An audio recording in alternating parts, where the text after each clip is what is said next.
Yan po mga kalingap, mga kabente. Noong nakaraan po ay nablog ko po si Casey at yung kanyang nanay na naglalakad po sa 10 oras po ng gabi sa Barangay Kanapawan. Kung saan po ay grabe po ang problema nung dalawang lola at lolo na hindi po nga po masaway itong dalawa. Gawa po ng kung ano po yung naisipan ay yun po yung ginagawa. Kinaumagahan po ay pinapunta po namin dito sa bayan ng Daet para mapacheck upan po si Casey kasi medyo lumalala na po yung kanyang sakit na bukod po sa bipolar siya. Sabi po nung lola ay parang katulad na din daw ni Ate Annalyn yung sakit ni Casey. Kaya minainan po namin na pacheck upan ulit sa bayan po ng Daet at alamin din po namin yung resulta ng findings po ng doktor kung ano po yung sakit ni Casey bukod po sa bipolar.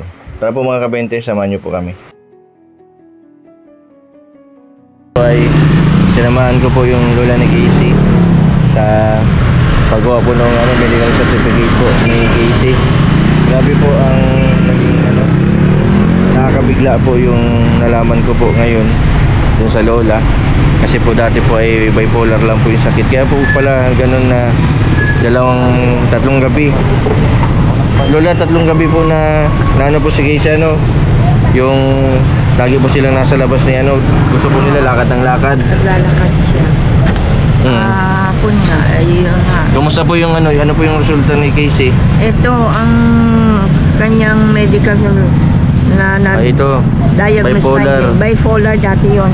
Ngayon, bipolar with psychotic or nagkaroon na naging tatlo na ang kanyang sakit. Tatlong sakit na. Yung kanyang diagnose ng doktor. Kakaisip, hindi na kasi siya nakakatulog. Hindi na pa siya nakakatulog. Kaya ang siguro baka mahirap naman i-confine kung makapakumpine sa, baka hindi ko na baka makumpine sa kadlan o kung ano. Alam po pati ngayon ng Biyernes. Alam po lola, sa next week po po tayo dali natin sa Naga. Po, matawag na po ako sa Naga dun sa mapa-schedule. Tapos po, po di po natin alam kung anong araw po sa next week.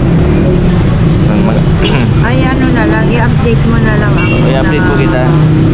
Dapat po na dito na po kayo Hindi, ang mangyayari kung talaga kasi pag dadalhin doon, alangan ng ikaw pa pumunta. Baka dito na kami mag-overnight, magabi, dito na kayo matulog po. Dito kami matulog, makuha na lang din kami pumunta. Sa hotel po? Hotel. Kasi ganun nangyari ko nung unang dinadala ko doon. Nag-hotel kami sa Labo. Eh ngayon, umano ako kay Ma'am Lovely, wala talaga silang service. Sila ngayon, busy sila. Kaya, siguro, dito na lang kami pupunta. Lola, nakakabigla po yung nalaman ko ngayon na tatlong sakit na yung ni Casey ngayon. Akala ko isa lang pong sakit ni Casey. Hindi, talagang na siya kasi payat na siya. Doon ako nababahala. Saka po nung halos kalahati na ang inihulog ng kanyang katawan, maliit ng pumayat, hindi nakakain. Hindi nakain. Yung pong pagpunta ko po pala nung kagabi, grabe pa pong kain. Kumain siya doon, parang na-excite siya. Na-excite, tapos nalilibang. Hindi niya alam yung kinakain niya, Siguro na kumakain siya, kaya siguro nag-alam siya, ubos na yung pagkain. Nagmalay na lang siya, ubos. Tapos yun, nakatulog siya. Nung katuking ko nga, sabi ko, dadalhin ko. Ayun sabi niya, hindi siya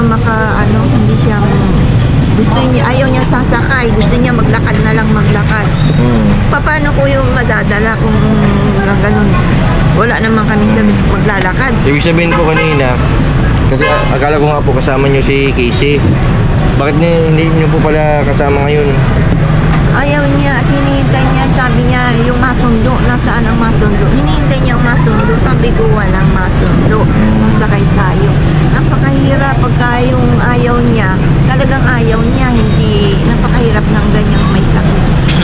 Yung mama naman niya, bali, wala lang, hindi naman masabihan na gano'n, sasabihin ng mama, ay, huwag nang pilitin, kung ayaw. Hindi gano'n nangyayari.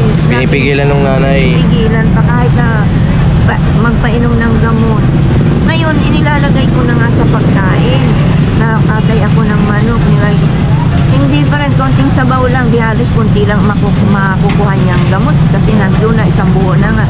Ang kakain yung nanay, kaya yung nanay okay, magaling na kasi siya lahat ang kumakain ng pagkain na may gamot, kahit doon ko na nga nilalagay sa... Ay, pero ngayon, hindi na kasi ayaw na niya kumain. Saan ko na ilalagay ang kailangan talaga niya ang mahusay na makapagpainom ng gamot. Nanay, pamay kayo. Kaya po pala yung ano niya, sasalita siya ng salita, kung ano na po yung ginagawa niya. Dati naman po baga, hindi niya yung ginagawa po. Ano kasi siya, violente siya. Violente Madali siya. siyang Yung lamesa nga po baga, nagwawala. sinira niya yung lamesa po ano. Sinisira. Kahit na kung ano madampot niya, binabaran niya gano'n. Konting Yung cellphone din niya, sira din. sira na. Konting yung lalapastangan na nga. Pero pagpapasensya, ano ba naman gagawin? Oo, kailangan ng yung pasihaba ng pasensya. Pero pag na-injectionan naman po yan na kasi nung nakaraan pala po, hindi pumayag magpa-injection. Hindi, ayaw niya magpa-injection. Ayaw magpa-injection, kaya ang na-injectionan lang pala si Ate Annalyn. Tapos ang lang, gamot lang yung nireseta kay Casey. Kaya kung madadala na sa Naga, okay naman meron siyang card. O di, doon na siya mapa-injection na kung anong ng findings ang uli na. Pakikita na lang natin yung findings dito ng kay Dr. Esco. Kung hindi kay Dr. Esquadra, sa Naga na. Naga. Sa Naga na, mahirap. Mahirap na kasing isa palaran pa ang kalusugan ni Casey. Ate, Masyado nang bagsak na ang kalusugan niya. bagsak na po. Bagsak na, bagsak Ito lang, na. magmalamig ka muna po. Sige, salamat. Tubig ako eh. Pero sana po ay nang tulungan ni Casey yung sarili niya. Yan naman, ang pakiwari ko sa kanya. Gusto kasi sabi niya sa akin, Lola, kung pahin mo na ako, nahihirapan na ako. Palagay ko nahihirapan na siya. Kaso, may ibang dating sa kanya. Iba-iba, pabago-bago ang hindi niya, mayroon siyang gustong gawin na hindi niya magawa. Hindi niya maiwasan na mag-isip sa kanyang katatayuan. Sumabay pa yung kanyang mama. Napakahirap sa isang nag-aalaga ng dala-dalawa. Ako talagang hirap na hirap. Halos hindi ako nakakatulog. Tapos ilang araw na pati kayo hindi makapagtinda. 6 na araw, pang 7 na naman ngayon, hindi kami makapagtinda kasi hindi pwedeng iwan. Kagaya ngayon, kinuha ko yung result ng kanyang medical, yung diagnose sa kanya. Iwan si Lulu doon, nagpahapit na lamang ako sa Bagong Silang para mapaaga. Yun ang pagwala din ako doon kahit si Lulu nahihirapan. Ang kondisyon ngayon ni Casey talagang napakasela na ngayon. Buti na lang po kagabi at nakainom po ng gamot po Anong oras po nagagising? Tanghali na rin, mga mag-alas 7 na yun, kaya yun, ang bigat-bigat na naman ang kanyang katawan. Grabe pati po yung nakita ko dyan sa kanina sa reseta. 3 gamot na yung tatlo. Tatlo na. Bali 4 kasama yung injection. Tatlo. Kasi yung clozapine panggabi, yung risperidone at saka yung biforic acid pang araw yun. Tapos yung injection. Si Rubilin po, 2 gamot na lang. Dati 4 din katulad niyan. Di ba si Casey isa na lamang? Dati isa lang dati. Nag-1/4 na nga. Tapos clozapine lang, 1/4 lang. Ngayon po, ilan po yung nasa reseta ng doktor? Bali, dati. 1/4 lang din. 1 buo na nga eh. Ay, 1 buo ang clozapine. Nakita ko sa result sa 1 buo. Ay, 1 buo ibig sabihin. Medyo malala talaga. Hindi naman po sumasakit yung likod mo. Hindi naman. Siguro. Ha? Anong epekto sa'yo ng pagramdam mo ng clozapine? Ha? Tulog.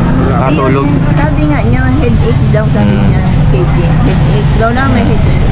Ganun talaga yun. Kailangan pag nakaramdam ng ganun, itutulog. Itutulog na lang yun. Kaya nawawala.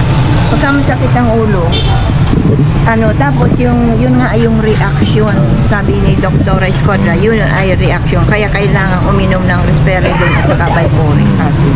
May pang umaga. Kaya bukod lang talaga yung clozapine. Pagtuloy talaga yun. Gamot na yun.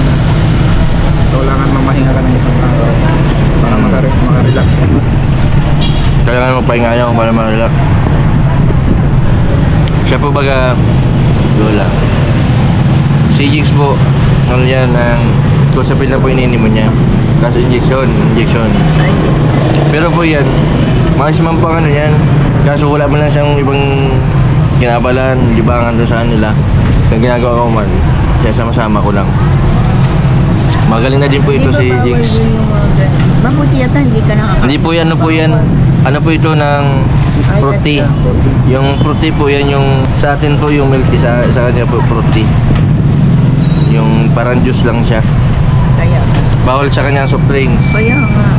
Pero si Casey at si Adelaide 1.5 ang inubos nilang mag-ina. Kasi hindi man si Casey ang nakuha noon, yung Nanay. niya, dala-dala. Nanay?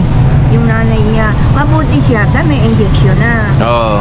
Eh si Casey wala, ano bang itatagalong. Kaya pagka naka inom ng soft drink, hyper.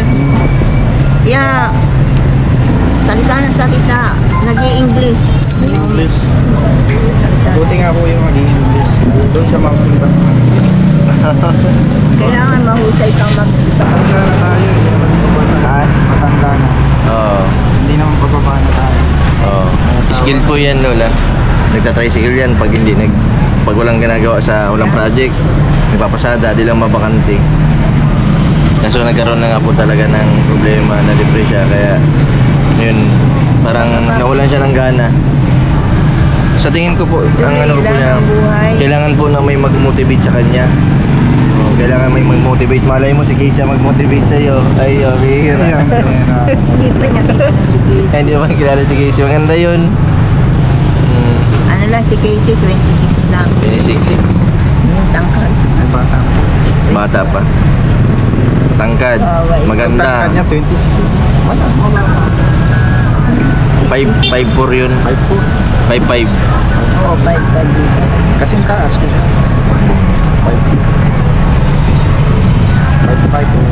Ngalingap mga kabente. Yan sa next week po, isama ko po ito si Jigs sa Naga. Mapa-schedule lang muna po kami. Sabay ko po si Casey tapos si Jigs. Si Casey po ay talagang kailangan na po talaga na dalhin sa Naga, gawa po ng yung findings po ng doktor ngayon ay tatlo na po yung sakit ni Casey. Dati pa isang gamot lang yung iniinom. Ngayon ay tatlong gamot tapos may injection pa. Sabi lumala, tapos ang nakalagay pa doon na inom isang buo. Ibig sabihin malala yung ni Casey. So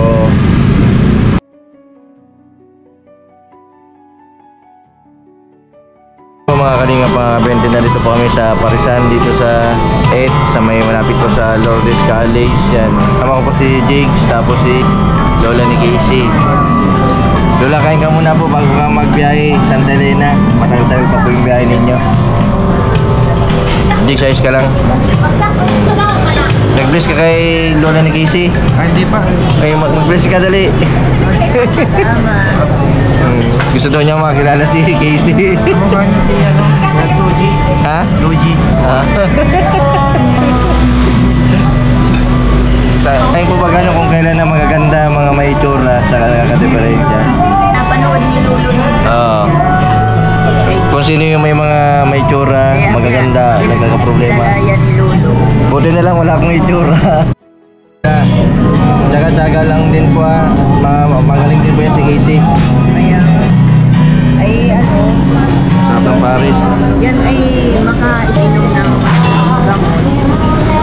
Siguro mga 5 araw na straight yan. Balik yan. To zero kami talaga. O po, back to zero, pinakamera po yun sa... Basta po, matawag po ako ngayon sa Naga. Pa-schedule po natin next week. Ano po? Opo. Tagaan muna po natin ang mga hanggang na hindi pa natin nadala sa Naga. Painumin po muna natin ng gamot. Natin si Jigs. Jigs, sa Naga tayo next week, ha? Ito pa, Jigs, oh. Ay.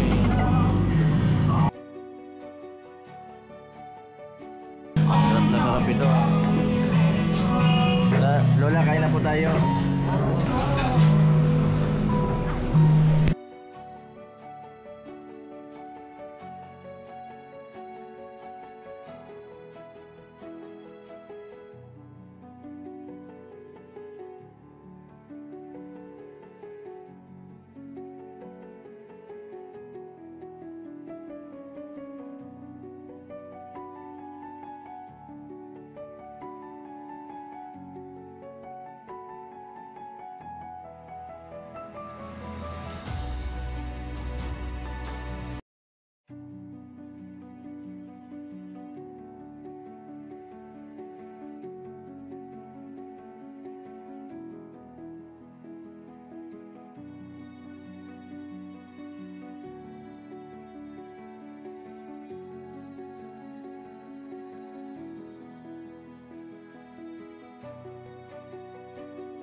Grabe oh. Nahubos yung dalawang kanin. Ayos. Tama yan pare. Sa susunod, ma-gym tayo ha. Ma-gym. Di ka nagkain ng gabihan? Nagkain ka? Gabihan, nagkain ka?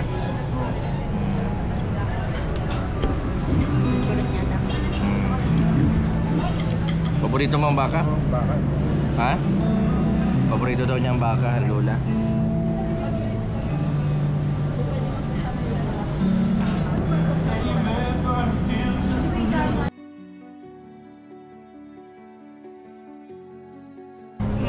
Jix, ano? Solve na. Basta bantayan nyo pong si Casey po ano. Pumapabili pa kayo ng kandado? Hindi na. Yung nagsabi kasi noon yung barangay, huwag na kasi daw makalagpas. Opo. Albahihin. Kasi daw doon meron nangyari. Hindi na makalabas. Lagi nang lalabas ng gabi. Pinaliguan lang ang mga tambay. Nagustuhan ni Jix yung Paris. Yan po yan sa may unahan ng Lourdes College. Yung bagong bukas. Anong pangalan nitong Paris Point. Ano? Paris Point. Ano po mga kalingap, mga kabente? Si Jix.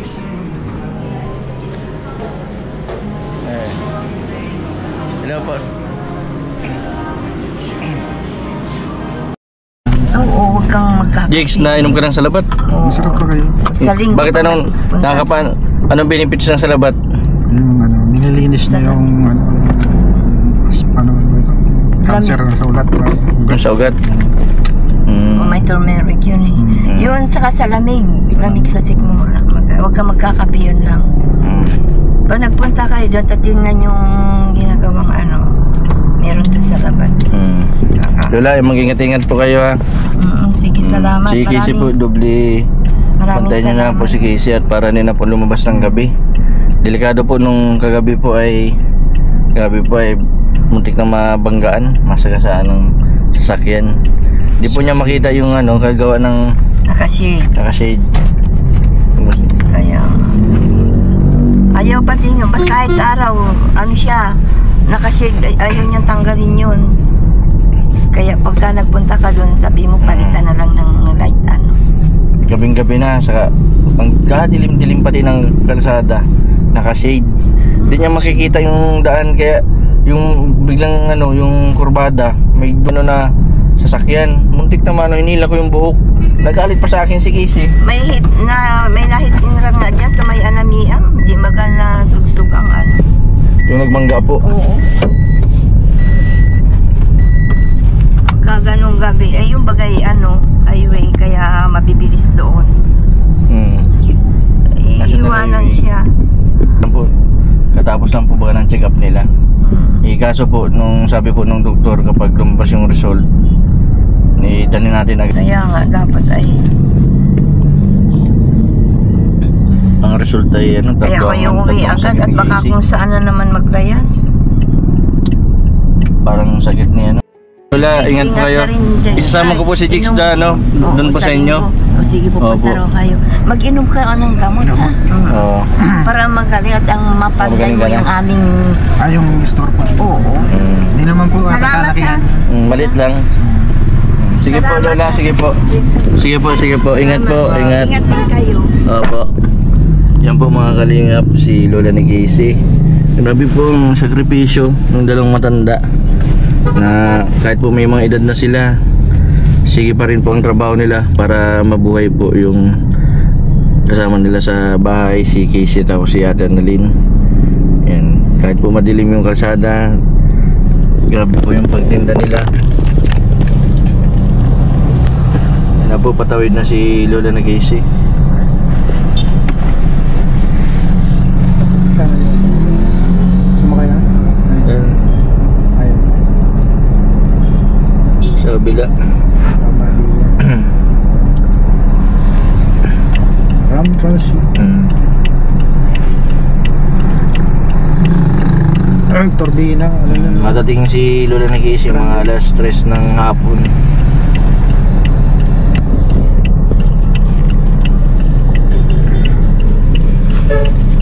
Sa mga susunod po, abang hindi pa po namin nadadala sa Naga si Casey, Yan, tsatsagan ko po na balik-balikan si Casey para mapainom po ng gamot. Yan, napakahirap din po yung sa katayuan ni Casey. Kailangan po natin pagtsagaan, kailangan natin unawain yung kalagayan po niya kasi wala nga po siya sa tamang pag-iisip. Ngayon po ay sabi po ng doktor ay back to zero si Casey. Tapos ano pa po ang findings, nagdagdag pa po yung sakit. Simula lang po yan nung natagpuan ko po si Casey doon sa bus ng terminal po ng bayan ng Labo. Hindi ko po alam kung saan po siya nanggaling noon. Yun, simula daw po noon, sabi po nung lola ay hindi na daw po na kumakain, hindi na din naliligo. Yun nga po ay nag 2 weeks po bago ko po na papayag na maligo si Casey. Tapos buti na lang po at napacheck upan po namin agad dito sa sa diet. Sana tulungan nila yung sarili nila, tuloy-tuloy yung pagaling. Kawawa yung dalawang matanda na nagpupursige. Yan po mga kalingap, mga kabente, maraming salamat po sa patuloy po ninyong suporta sa aking YouTube channel. Sa mga hindi po nag-skip ng ads, maraming salamat po. Sa mga hindi pa po nakapag-subscribe, pa-subscribe po Mr. 20 Vlog. Maraming po salamat. God bless po sa inyong lahat.